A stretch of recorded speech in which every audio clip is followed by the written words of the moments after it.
Bonjour, nous allons voir aujourd'hui le correcteur à avance de phase qui peut être aussi un correcteur à retard de phase. Nous allons voir pourquoi. Alors ce correcteur est en fait composé de trois choses, de trois fonctions de transfert de base. Donc je vais utiliser trois couleurs. Nous avons tout d'abord le proportionnel, K.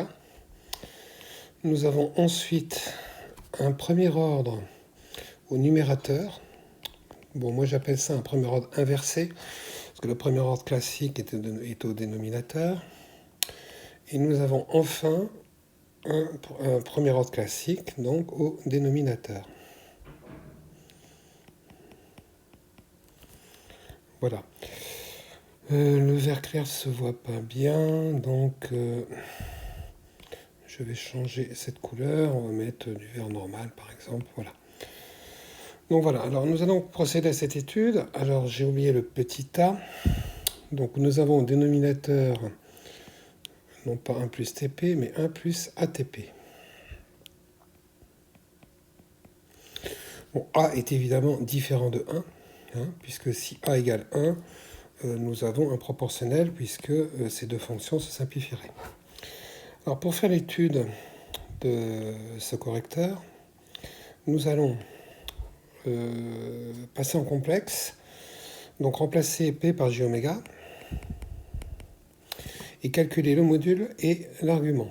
Donc nous avons vu que le gain qui dépend de oméga correspond au module de la fonction de transfert complexe. Donc c'est-à-dire module de K, 1 plus JT oméga sur 1 plus JAT oméga. Nous avons une forme de produit et de quotient, donc le module de K vaut K. Le module de 1 plus JT oméga vaut 1 plus T carré oméga carré. Et au dénominateur, nous avons la même chose avec le A carré.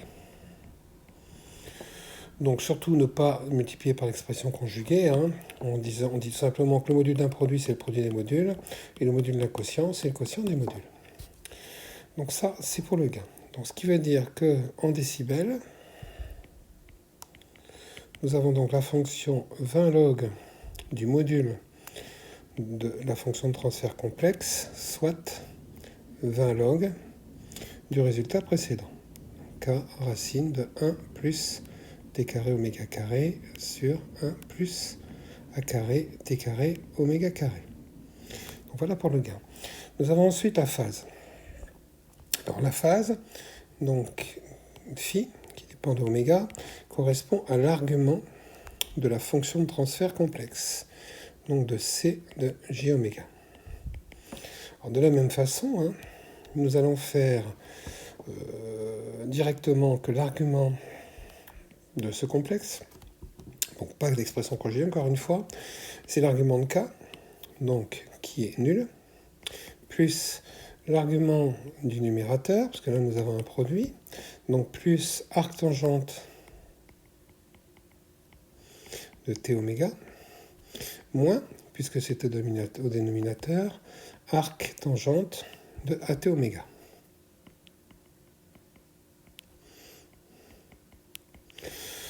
Donc voilà nos deux fonctions.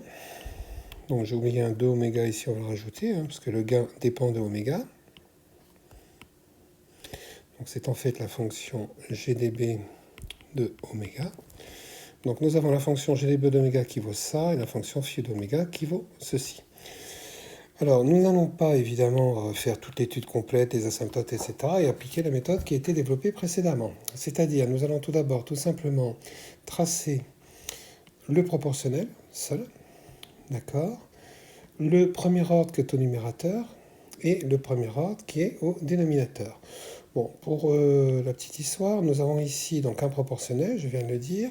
Ici, nous avons un premier ordre au dénominateur qui est plutôt un intégrateur puisque le P est en bas, et un premier ordre au numérateur qui est plutôt un dérivateur parce que le P est en haut. Donc comme on a vu précédemment, c'est la constante de temps T, ou là la constante de temps AT, qui va jouer le rôle de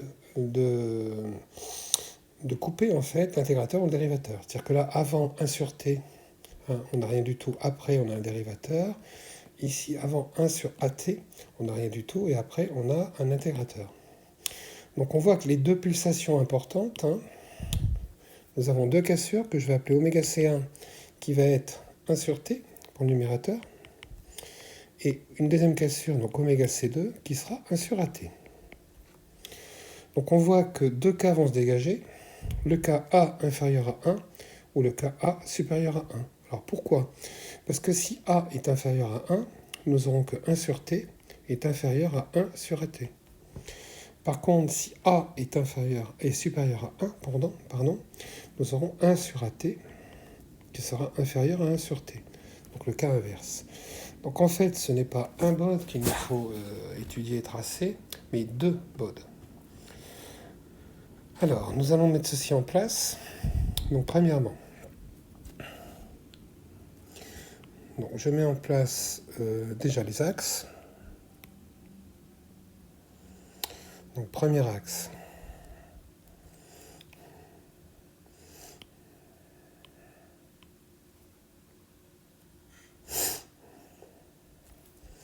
Il ne va pas me faire de droite.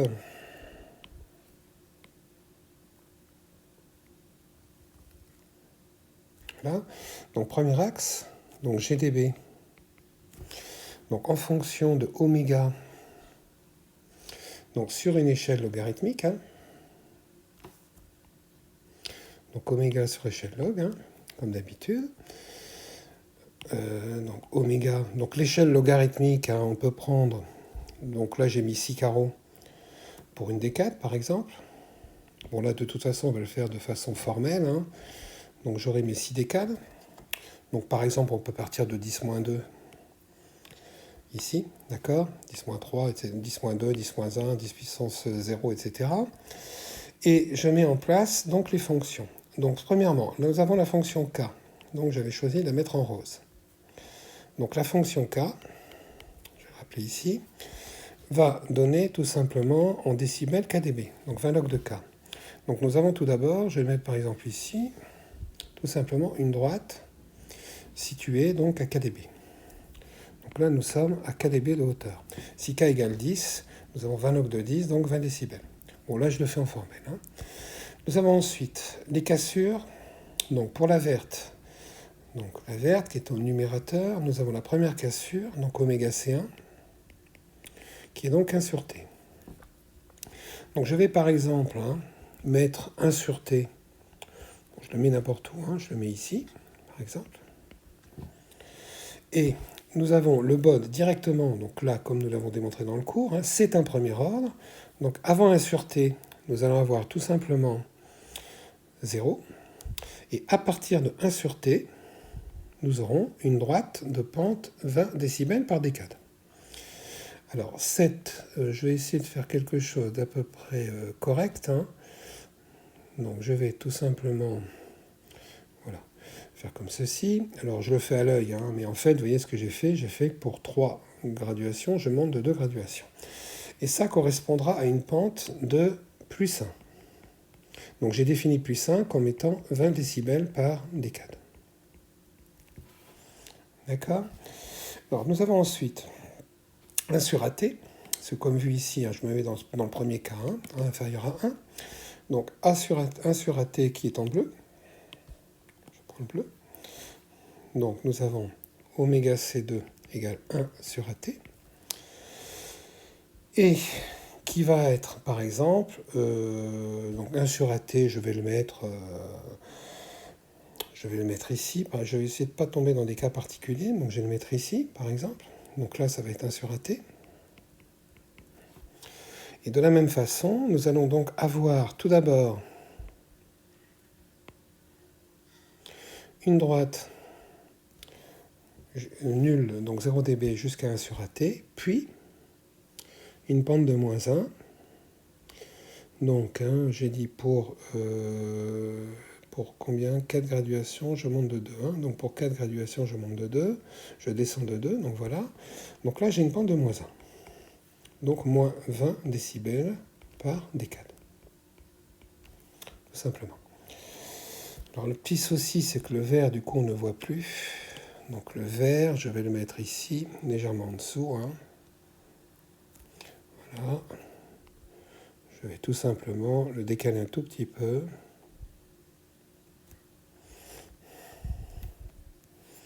Pour qu'il soit visible. Voilà. Bon, mais il est nul, hein, les deux sont nuls. Hein, c'est juste pour que l'on voit les deux. Donc j'ai donc ici, je n'ai pas mis, je vais le remettre, l'axe des 0 décibels. Donc voilà les deux fonctions en gain. Il nous faut maintenant les ajouter. Alors je me suis mis dans le cas où A est inférieur à 1. Donc nous sommes ici, je vais l'écrire ici, donc A est inférieur à 1. Pour le cas qu'on est en train de traiter. Je vais mettre plus bas, donc A est inférieur à 1. Voilà. Alors je vais faire la somme en noir. Alors la somme en noir, on voit tout simplement, donc, hein, comme on a vu précédemment, hein, donc la méthode maintenant est connue, hein, les trois fonctions se multiplient, hein, donc le module d'un produit c'est le produit des modules, le 20 log d'un produit c'est la somme des 20 logs, donc on peut ajouter les modes. Donc nous allons tout simplement, maintenant je fais donc en noir, hein, je vais monter tout d'abord vert et bleu qui sont nuls, je les monte à KdB. Donc je vais tout simplement avoir ici jusqu'à 1 sur t, donc la fonction KdB. À partir de 1 sur t, la bleue est nulle et la verte intervient. Donc à partir de 1 sur t, je vais avoir tout simplement une droite de pente 1, d'accord, et jusque 1 sur at. Donc 4 carreaux, 2 carreaux, voilà, ok. Donc je me suis arrêté ici, parce qu'à partir de 1 sur at, une pente de plus 1, une pente de moins 1, ça fera une pente de 0. C'est-à-dire 20 dB par décade moins 20 dB par décade. Nous obtenons tout simplement donc une droite horizontale.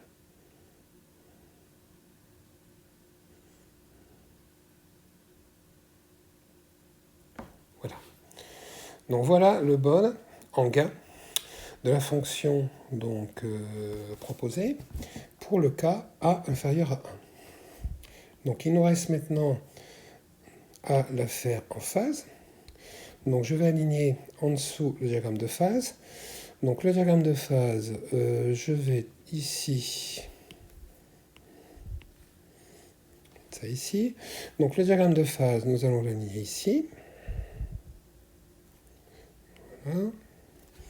Donc je vais faire quelque chose qui va tenir à peu près sur cette page. Donc le diagramme de phase, nous avons oméga sur une échelle logarithmique, hein, la phase en fonction de oméga. Nous avons tout d'abord la fonction k qui est un proportionnel, donc qui a une phase nulle, donc qui est en rose. Donc là on a 0 degré. Ok. La fonction verte qui est plutôt un dérivateur, hein, nous sommes au-dessus. Donc à partir de 1 sur t, donc 1 sur t est toujours ici, hein. Pardon, c'est pas le bon vert. Donc à partir de, c'est phi de oméga, à partir de 1 sur t, donc qui est toujours ici, j'aligne les deux bodes, hein, toujours. Hein. Donc avant, nous avons 0, ok, et après, nous avons 90 degrés. Donc je vais mettre par exemple 90 degrés ici. Donc j'ai supposé ici que j'ai 90 degrés. Vous pouvez le mettre en radian si vous voulez. Hein. Donc ça, c'est le diagramme de phase pour 1 plus TP. Et en bleu, donc pour 1 sur 1 plus ATP, nous aurons ici, donc à partir de 1 sur AT, nous allons avoir la bleue. Donc à partir avant, c'est nul. Ok. Et ensuite, donc 4 carreaux, nous aurons moins 90 degrés. Donc moins 90 degrés. Donc même problème que tout à l'heure, hein, la bleue cache la verte. Donc je vais par exemple décaler très légèrement, comme tout à l'heure. Hein. Pardon. Je vais décaler très légèrement la verte pour que les deux ne se superposent pas.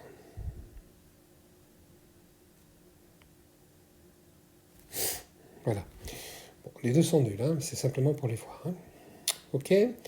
Donc voilà, donc maintenant il suffit, comme tout à l'heure, d'ajouter les diagrammes les asymptotiques de phase entre eux, hein, puisque nous avons un produit, hein, et donc l'argument d'un produit est tout simplement la somme des arguments, de toute façon c'est écrit ici. Donc il suffit de sommer les modes. Donc nous allons tout d'abord prendre, donc là je fais la somme en noir, hein. Avant la sûreté, nous avons tout simplement nul. Donc de la même façon, hein, je vais le décaler très légèrement. Bon, quoique là, je peux le laisser comme ça. Sinon, je vais mettre comme ça. Voilà. Donc avant, nous avons 0. À partir de 1 sur t, nous avons la verte. Donc nous allons avoir ici, jusqu'à 1 sur at, nous allons avoir tout simplement ceci. Donc de la même façon, je peux le décaler très légèrement. Voilà, donc là il est décalé très légèrement. Et à partir, donc ça vaut 90 degrés, hein, c'est pour qu'on voit encore la verte. Et, bon, quoi qu'à la limite, le final, hein, je vais le mettre comme ça. Et à partir de 1 sur AT, le 90 degrés va se compenser avec le moins 90 degrés, et la phase va être nulle. Donc ce qui veut dire qu'en fait, nous avons ceci. Donc voilà pour l'asymptotique de phase. Donc concrètement, hein, on voit qu'avant 1 sur t, on a une phase nulle. Avant 1 sur t, on a un gain constant. Entre 1 sur t et 1 sur at, on a une phase qui vaut plutôt 90 degrés. Donc comme on a déjà vu, ce n'est pas exactement une vraie asymptote, hein, on va voir la courbe réelle après. Ensuite, ici, on a une pente de plus 1, plus 20 dB par décade, hein, ici. Et après 1 sur at, nous aurons donc une phase nulle, qui est ici, et un gain constant. Voilà pour le diagramme asymptotique de phase de cette fonction. Donc, on peut maintenant directement tracer l'autre cas. Alors pour l'autre cas, il suffit tout simplement, alors là je vais faire un copier-coller pour gagner du temps. Donc copier-coller.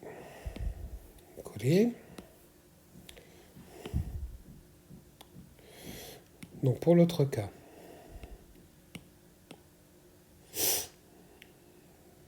je vais gommer ceci. Donc dans le deuxième cas, nous serons en A donc inférieur à 1. A supérieur à 1, pardon.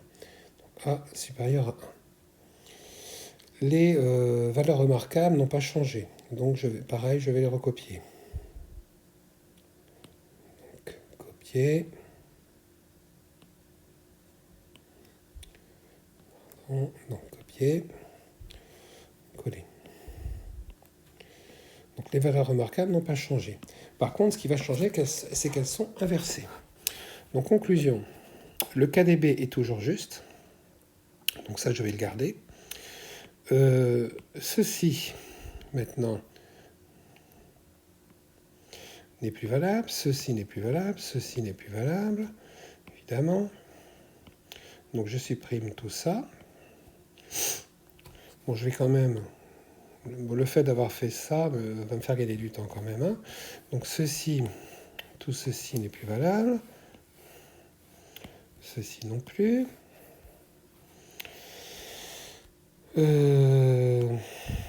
Ceci non plus. En fait, il n'y a que le rose qui est encore valable, hein. Tout le reste n'est plus valable, hein. Donc, ceci n'est plus valable. Ceci non plus. Ceci non plus. Ceci non plus. Donc, ça non plus. Et ça non plus. Alors, le 1 sur AT et le 1 sur T sont en fait inversés. Donc, je vais les inverser. Donc, nous allons avoir le 1 sur T qui est ici.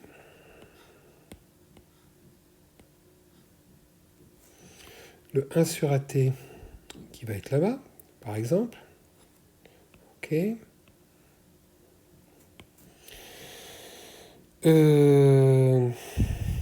Donc voilà. Alors les points nous sont maintenant... Alors, nous remettons les bons points. Donc 1 sur AT est ici maintenant. 1 sur T est ici.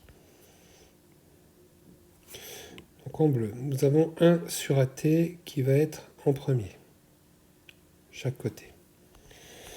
Alors, reportons le premier ordre qui est au numérateur, donc avec 1 sur T. Donc je me remets en vert. Alors j'ai toujours la droite qui traîne, donc nous allons avoir ça. Donc ça n'a pas changé. Avant 1 sur T, c'est nul. Après 1 sur T, nous allons avoir la pente de plus 1, de plus 20 dB par décane. Alors j'avais dit 4... Ah, j'ai mal décalé tout. Alors attendez, je vais redécaler tout pour que l'axe des zéros soit sur une graduation. Donc nous allons avoir ici, à partir de là, une droite de pente plus 1. Donc j'avais dit 4 carreaux, 2 carreaux, 4 carreaux, 2 carreaux, voilà, comme ça. Donc plus 1 va dB par décane. Donc ce qu'on va faire, je vais décaler ça ici. Voilà. Donc plus 1 va dB par décane. Bon, le jeu des copier-coller est intéressant. Hein. Ça permet de gagner du temps. Alors, plus 1 va dB par décane, je vais y arriver. Voilà. Et ici, nous serons donc à plus 90 degrés. Donc je vais faire pareil que tout à l'heure, donc comme ceci. Donc 90 degrés. Donc c'est le même que avant. Hein. Et pour le bleu, tout simplement, donc nous allons avoir avant donc 0, comme tout à l'heure. Voilà. Avant 0, comme tout à l'heure. Après, nous allons être à moins 90 degrés. Ici. Et ici, donc une pente de moins 20 dB par décade. Donc en respectant toujours, donc les deux vont se croiser un peu là. Donc c'est 4, 1. Ça sera ici. Donc il faudra que je descende un peu.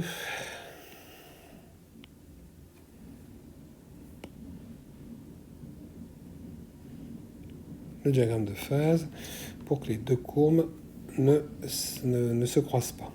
Voilà.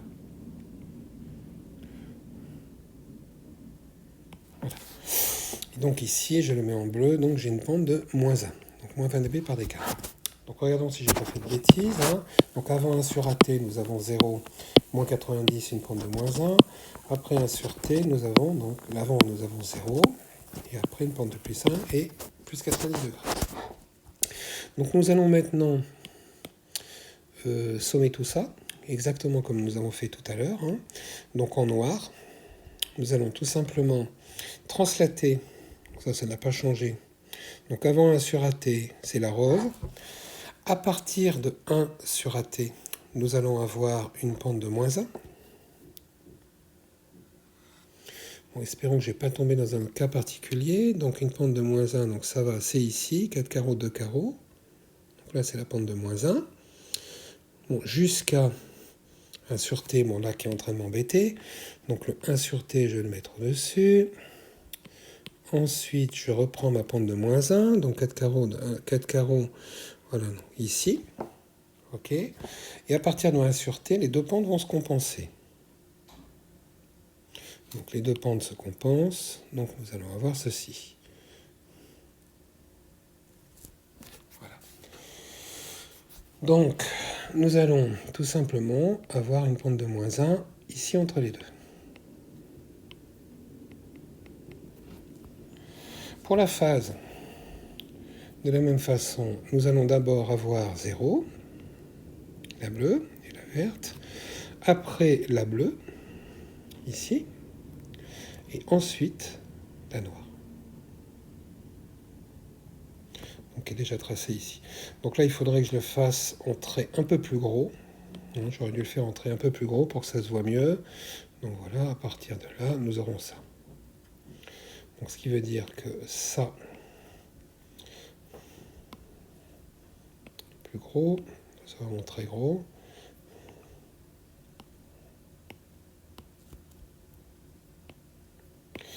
Voilà, et ça...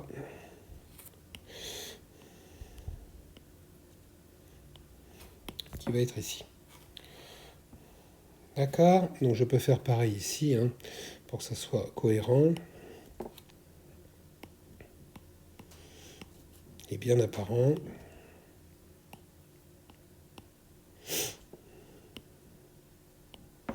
Voilà. Nous allons faire pareil pour le gain.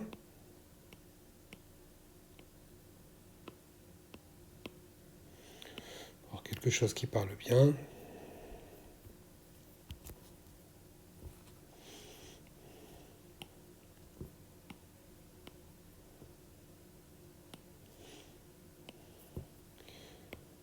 Voilà. Et donc pareil ici. Et nous allons faire la synthèse de tout ça.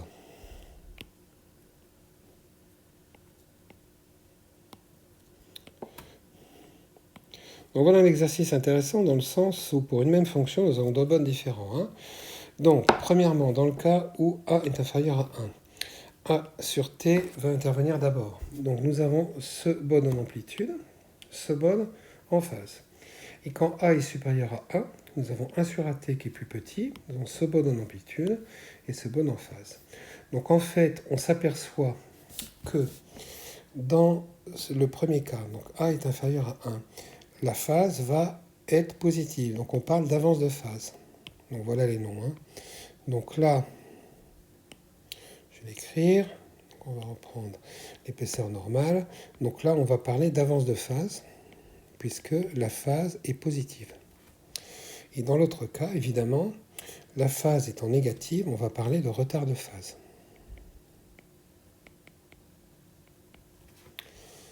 D'accord? Alors vous ferez attention parce que dans certains sujets, le A peut être en haut. Donc si le A est en haut, bah, tout simplement, les deux cas, là, sont tout simplement inversés. Donc là, il faut faire attention. Hein. Il faut voir d'abord quelle est la cassure qui va intervenir d'abord. Hein. Donc là, j'ai traité l'exercice avec le A en bas, mais soyez conscient que le A peut être en haut. OK? Alors pour les courbes réelles, il est relativement évident que, bon, je vais peut-être démontrer certaines choses, tout ceci est symétrique. Donc nous allons avoir une phase qui va tout simplement monter, atteindre un maximum et après descendre. On n'atteindra jamais l'asymptote. Alors pourquoi? Parce que tout simplement, ça va dépendre de l'éloignement, le rapprochement de ces deux cassures. Si la cassure 1 sur AT est très à droite, la verte va avoir le temps d'atteindre et après on redescendra. Donc là on atteindra l'asymptote. Mais donc, il faudrait vraiment que 1 sur AT soit très très loin. Donc on va prendre le milieu. Donc le milieu des deux, donc là j'ai mis combien de cas? 1, 2, 3, 4, 5, 6, 7, 8, 9. Donc à 4,5. Donc à 4,5, 1, 2, 3, 4,5. Donc c'est le milieu. Nous allons avoir un maximum qui ne sera pas forcément sur l'asymptote. Hein. Et la courbe réelle va tout simplement ressembler à ça. Vous allez avoir une courbe qui va monter et ensuite descendre. Bon, ma courbe n'est pas très jolie, mais vous voyez bien la forme que l'on obtient. Donc idem ici, donc 1, 2, 3, 4, 4,5. Nous aurons un minimum, et donc nous allons avoir une courbe donc, qui va ressembler à ça.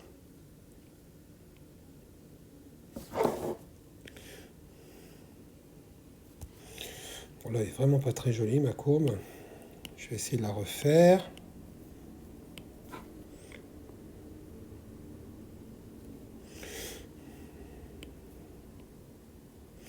J'aurais dû vous la préparer avant.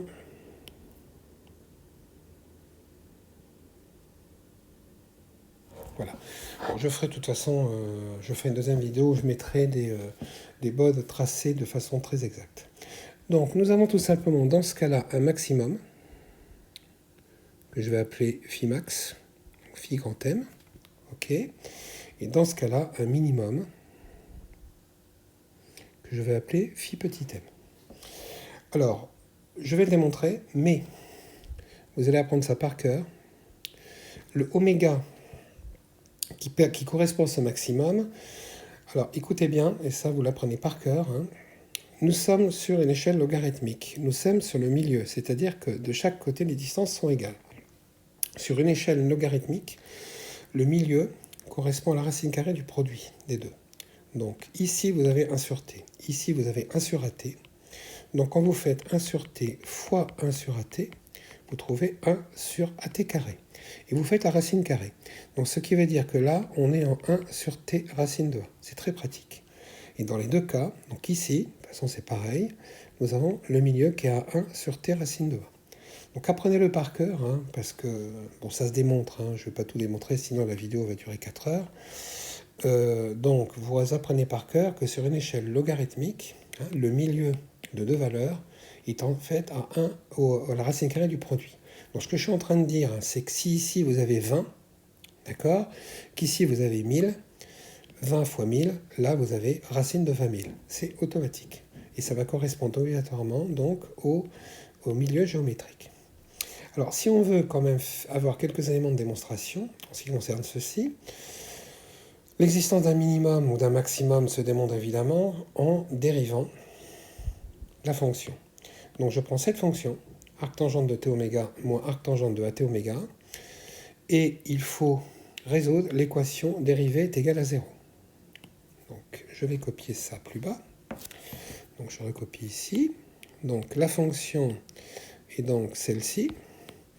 Et je vais donc pour prouver l'existence de ce maximum ou de ce minimum, il faut dériver et résoudre l'équation dérivée est égale à 0. D'accord? Donc nous allons le faire, ça se fait très bien, hein. Alors quand on dérive arctangente de at oméga, alors vous avez vu en maths que la dérivée d'arctangente x c'est 1 sur 1 plus x carré. Nous trouvons donc 1 sur 1 plus x carré. Mais attention, erreur classique, hein, c'est une fonction composée. Il faut aussi dériver ce qui est dans l'arctangente. C'est-à-dire que la dérivée de t oméga, c'est t. Donc ce que je suis en train de dire, c'est que quand vous dérivez arctangente x, c'est 1 sur 1 plus x carré. Si vous dérivez arctangente de 2x, c'est 2, parce que la dérivée de 2x, c'est 2, divisé par 1 plus 4x carré, le 2x au carré.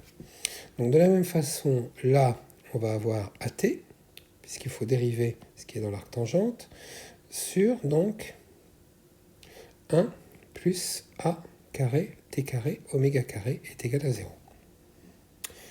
Donc on remet ça au même dénominateur en faisant le produit en croix. Donc on trouve donc t plus t a carré, t carré, oméga carré, moins at, moins t carré, oméga carré, at égale 0. Donc ça tout simplement, j'ai fait ça fois ça, moins ça fois ça. Donc t plus t a carré, je vérifie en même temps, moins at, il est là, moins donc a t fois t carré oméga carré égale 0. Donc il faut maintenant réordonner un peu tout ça. Donc on va tout simplement garder ici le t moins at et mettre de l'autre côté le reste. Donc c'est-à-dire oméga carré at t carré. Donc c'est le terme qui est ici, oméga carré at t carré. Et ce terme-là, donc il va devenir moins oméga carré t a carré t carré. Donc on s'aperçoit qu'en fait ici on peut factoriser, ça va bien s'arranger, par t, facteur de 1 moins a. Et de l'autre côté, de toute façon, on doit pouvoir aussi factoriser par 1 moins a. Et il va rester oméga carré. Et si on regarde, vous avez donc ici oméga carré fois 1. Et donc il reste donc, il reste, je me suis trompé, je pense que je connais le résultat. Là, ça fait ça. Ah oui, mais il y a le t de l'autre côté. Donc en fait, il va rester tout simplement t. Donc nous avons oméga carré, donc t à t carré. Et pour l'autre, nous avons a oméga carré. Donc a oméga carré. A carré, il est là. Oméga carré, il est là. Et t carré, il est là. Donc voilà, c'est ça. Ça va s'arranger, puisque le a moins a, je peux le simplifier. N'oubliez pas que a est différent de 1, c'est ce qu'on avait vu au début. Le t va se simplifier aussi. D'accord? Et nous trouvons donc à l'arrivée que at carré oméga carré est égal à 1. Donc conclusion, oméga carré est égal à 1 sur at carré.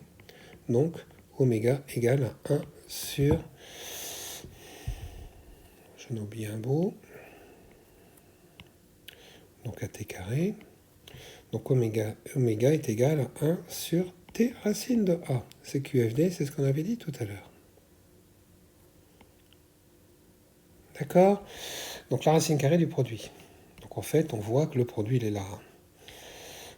Donc ça, c'est donc pour le minimum en abscisse. Maintenant, si je veux le phi max ou min,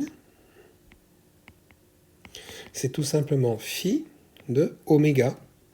Alors j'ai appelé oméga max ou min, hein, que je viens de trouver. C'est celui-là. Donc c'est-à-dire arc tangente. Donc là, il faut reprendre la première équation. Hein. La première équation, c'est arc tangente de t oméga, moins arc tangente de at oméga.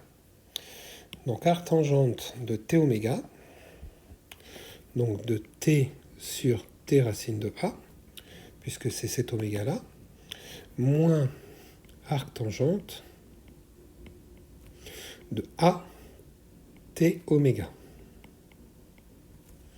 Donc j'ai tout simplement remplacé ce oméga dans l'équation phi qui est ici. Ok? Ce qui va donner, donc là encore une fois ça s'arrange bien, t simplifie. Donc nous avons que le phi max ou min vaut donc arc tangente de 1 sur racine de a moins arc tangente de...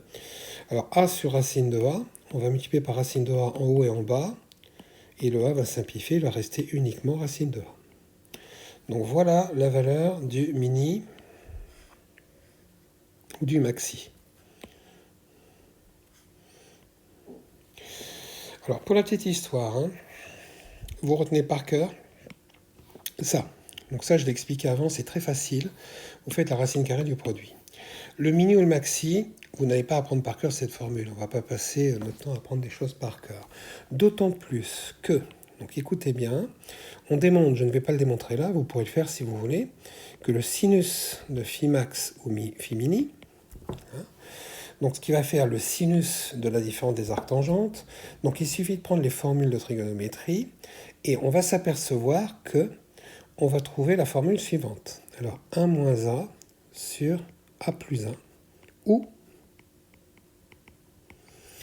a moins 1 sur a plus 1. Alors, je vais expliquer. Alors, dans un cas, évidemment, c'est un minimum, dans l'autre cas, c'est un maximum. Alors, moi, je le retiens comme ça, c'est mémotechnique. Hein. Je sais que c'est une forme, vous le retenez comme ça, 1 moins a sur a plus 1. Si a est inférieur à 1, vous avez bien ça qui est positif. Donc, c'est le maxi. Si a est inférieur à 1, ça c'est négatif. Donc ça c'est le mini. Et vous vérifiez toujours que, comme c'est un sinus, hein, cette valeur doit être inférieure à 1. Comme a plus 1 est supérieur à 1 moins a ou 1 moins 1, c'est bien dans le bon sens. Car je expliquais au début, hein, si jamais dans les sujets de concours, on vous met le a en haut, bah, ça risque d'inverser cette formule. Donc en fait, il y a 4 cas. Hein. D'accord ? Bon, il faut savoir que dans les sujets de concours, en général, cette formule est donnée. Donc vous avez un formulaire. Hein. Dans le formulaire, ce bode est tracé, ou celui-là. Hein. Et les relations, ça et ça, sont données. Bon, on pourrait vous le demander de le démontrer, c'est ce que je viens de faire, donc de A à Z. Donc voilà. Donc cette vidéo est maintenant terminée. Hein. J'espère que vous avez pu suivre. Hein. Donc voilà un diagramme de bode intéressant, car en fait, sur une seule et même fonction avec ce paramètre A, on obtient deux diagrammes de bode différents. Donc voilà, j'espère que ça a été clair. Hein. Et j'arrête donc là pour aujourd'hui. Je vous dis à bientôt.